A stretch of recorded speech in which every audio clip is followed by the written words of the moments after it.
Энэ жилээс нийслэлийн гэр хорооллын иргэд туур төршөд үйлдвэрлэсэн хагас коксын түлшийг хэрэглэж байгаа. Тэгвэл хагас коксын түлш хэрэглэснээр агарын бохирдол өнгөрсөн жилийн үетэй харьцуулахад 40-50% буурсан гэж агарын бохирдлыг бууруулах үндэсний хорооны эрдэмтдийн зөвлөлөөс мэдээллээ. Тодорхойлох нь бол хөхрийн хэмжээ 3 дахин, тоосон зур 1.6 дахин буурсан байна. Цаг уur орчны шинжилгээний газраас 12 сарын 15-наас 21 хүртэлх 7 хоногийн агаарын чанарыг өнгөрсөн оны муу үетэй харьцуулан судалсан байна. Ингэхэд хөхрлөг хийн 24 цагийн хамгийн их агуулмж 506 микрограмм метр куб байсан бол энэ онд 194 болж буурсан байна. Мөн стандартаас давсан тохиолдол өнгөрсөн онд 79 байсан бол энэ онд 41 болж буурчээ. Харин азотын давхар эсэл өнгөрсөн жилийн муу үед 127 микрограмм метр куб байсан нь энэ онд 242 болж нэмэгдсэн байна. Түүнчлэн PM10 тоосонцор өнгөрсөн жил 434 микрограмм метр куб байсан нь энэ жил 288, PM2.5 тоосонцор 451 микрограмм метр кубээс 387 болж буурчээ. Тэгвэл өнгөрсөн оны 12 сарын 1-ээс 12 сарын 21 хүртэлх агаарын чанарын тоо үзүүлэлтийг энэ оныхтой харьцуулахад дараах үр дүн гарсан байна.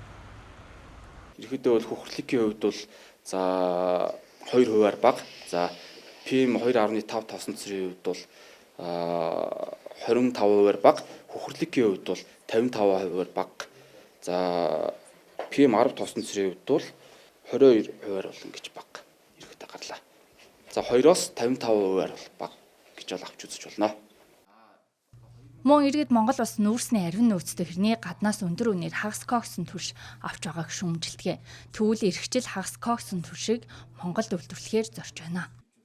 Хуучин шахмал түлш одоо мэдлэнг бас бидэнд нөөц бий. Энийг тодорхой хэмжээнд одоо утаа яг айхтар их бас хургаж одоо тогтдоггүй гэх юм уу да тийм ээ. Одоо арай дулаан үед нь бас мэдлэнгийн шахмал түлшээ явуулна. За өртөг өндөртэй учраас үйлдвэрлэлийн одоо нөхцөл бололцоо ханган нийлүүлэлтэд хамаарат одоо өвлийн эд хүүтний улиралд бол хагас коксоор бид дотоод үйлдвэрлэсэн хагас коксоор эх хонд нийлүүлэлтээ хийж ажиллана.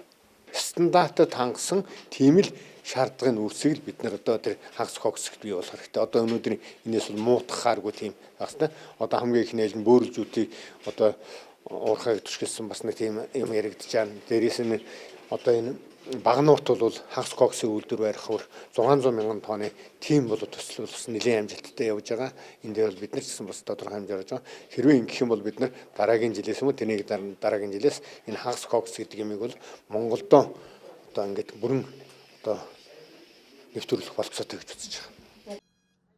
Мөн хагас коксын түлшийг нийлүүлэхийн нөөц хангалттай байгаа гэх тайлбарыг өглөө.